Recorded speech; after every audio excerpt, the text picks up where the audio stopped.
আজ পর্যন্ত কোন মুসলমানকে দেখিনি ঈদের দিনে মসজিদের সামনে মাইক চালিয়ে দিয়ে নাচছে।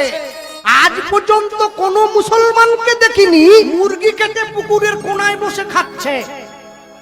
কালী পূজার বিসর্জনের দিন হিন্দুকে দেখেছি মাকে টলিতে তুলে দিয়ে মদ খেয়ে নাচতে নাচতে যাচ্ছে, বলে আসছে বছর নাকি আবার হবে। আমার বাড়ির পাশে একটু দূরে একটা মসজিদ আছে, আমি ভালো করে ঘড়ি ধরে মিলিয়েছি, সেটা দিনে 5 বার নামাজ পড়ে মুসলমান।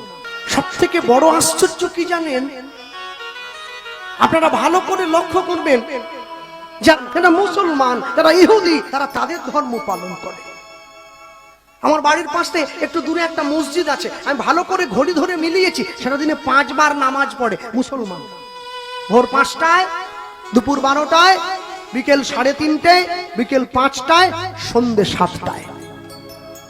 একদিন, দুদিন, 3 দিন, 1 সপ্তাহ মিলিয়েছি, নামাজের সময়টা 1 মিনিট এদিক ওদিক হয়নি।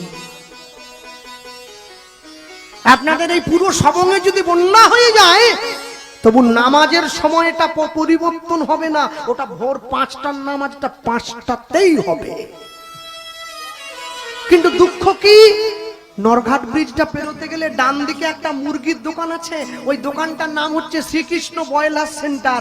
গোটা 110, কাটা 220। আমার কষ্ট হয়, তোমার নাম নিয়ে মানুষ কসাইখানা খুলে ফেলেছে।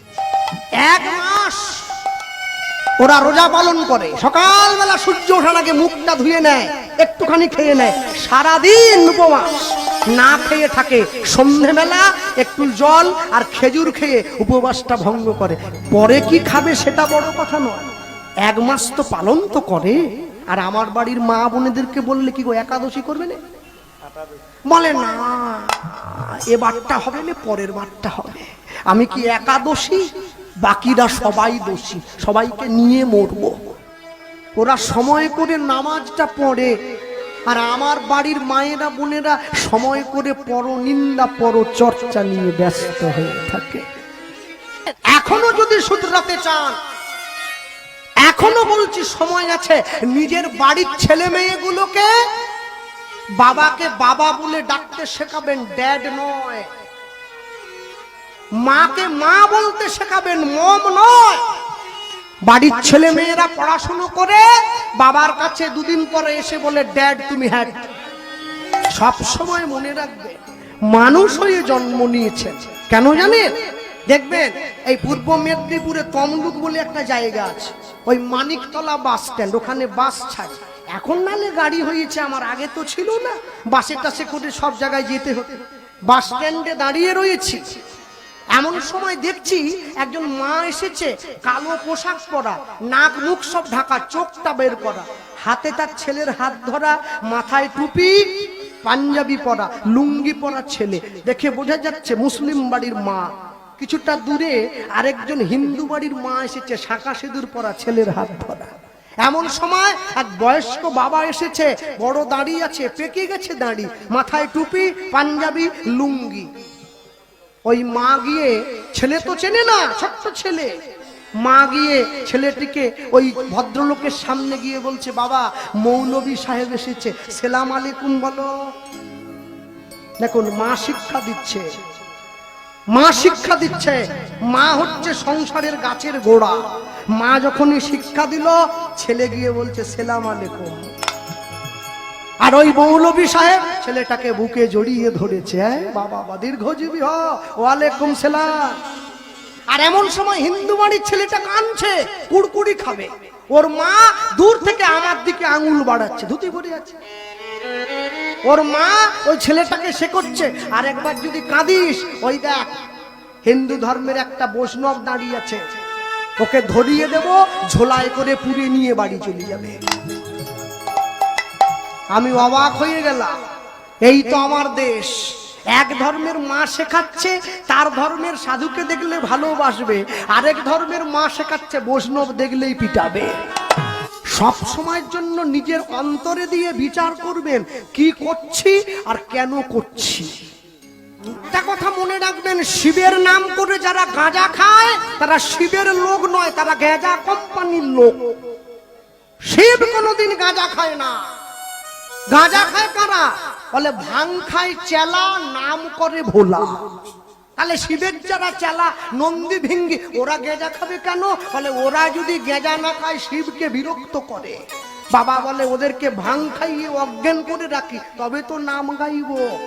শ্মশানে গিয়ে যে কৃষ্ণ নাম নিয়ে যার দেহটা দাহ হয়েছে, সেই ভস্ম নিয়ে গায়ে মাখি, ওতে কৃষ্ণ নামের ছোঁয়া আছে। এই বৈষ্ণব জগতে পাওয়া যায় না। হুগলি জেলায় বিখ্যাত একটা বাবার ধাম আছে, যার নাম তারকেশ্বর। লোকে জল ঢালতে যায়। আমি কীর্তনে গিয়েছিলাম। তারকেশ্বরে জল ঢালতে গেলে জলটা তুলতে হয় শেওড়াপুলির গঙ্গার ঘাট থেকে। শেওড়াপুলি থেকে তারকেশ্বরের দূরত্ব হচ্ছে 40 কিলোমিটার। কাঁধে বাঁক নিয়ে মানুষে চিৎকার করে, ভোলে বাবা পার করেগা। কোথা পার করবে? তুমি কোথায়? হ্যাঁ, গুরুদেব হিমালয়ে থাকে। শিষ্য বলছে, গুরুদেব আসার সময় আমার জন্য একটা একমুখী রুদ্রাক্ষ আনবেন তো। একমুখী রুদ্রাক্ষ অনেক দাম। কি করবি? বলে ছেলের গলায় একটু মাদুলি করে পরাবো। গুরুদেব বলে আগে চিন্তা করবি তোর কটা মুখ। তুই দোকানে গিয়ে বলিস আমার লাভ না হলে বিক্রি হবে। ভাইয়ের কাছে গিয়ে ভাইয়ের সম্পত্তি ঠকি নিয়েছিস। রাতের অন্ধকারে বাবার কাছ থেকে টিপ ছাপ দিয়ে দলিল করে নিয়েছিস। তোর মুখ কটা? তোর নিজের তো সহস্র মুখ। ও রুদ্রাক্ষে তোর কাজ হবে না, তুই পড়িস নি। শেওড়াপুলির ঘাট থেকে জল তুললে 40 কিলোমিটার পায়ে হেঁটে যেতে হয় তারকেশ্বর।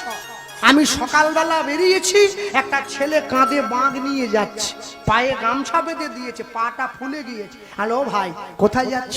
ও ছুটে আমার কাছে এসে বলছে, আপনার মুখটা চেনা লাগছে, কীর্তন করেন না? আমি হ্যাঁ। বাবা খুব ভালো হলো, বাবাকে জল ঢালবো, আপনার সঙ্গে দেখা হলো, দিনটা ভালো যাবে। আরে কোথায় যাচ্ছ? বলে বাবার মাথায় জল ঢালতে। কেন? বলে আমার ছেলে বউ যাতে ভালো থাকে। একটা কথা বলবো, রাগ করবে নি? বলে বলুন না। বলি তোমার নিজের বাবা যতদিন বেঁচে ছিল তাকে কোনোদিন স্নান করার জন্য এক বালতি জল তুলে দিয়েছ? ও মাথা চুল করছে। কি গো বলো? বলে না, আমার বউ তুলতে দেয়নি। আর তুই খবরদার যাসনি, বাবা তোর জল নেবে। যে নিজের বাবাকে ভালোবাসেনি সে কি ভোলে বাবার মাথায় জল ঢালবে? যতই যাও না মন্দির মসজিদ, যতই যাও না তীর্থস্থান, বাবা আমাকে না বাসিলে ভালো পাবে না কোনোদিন ভগবান।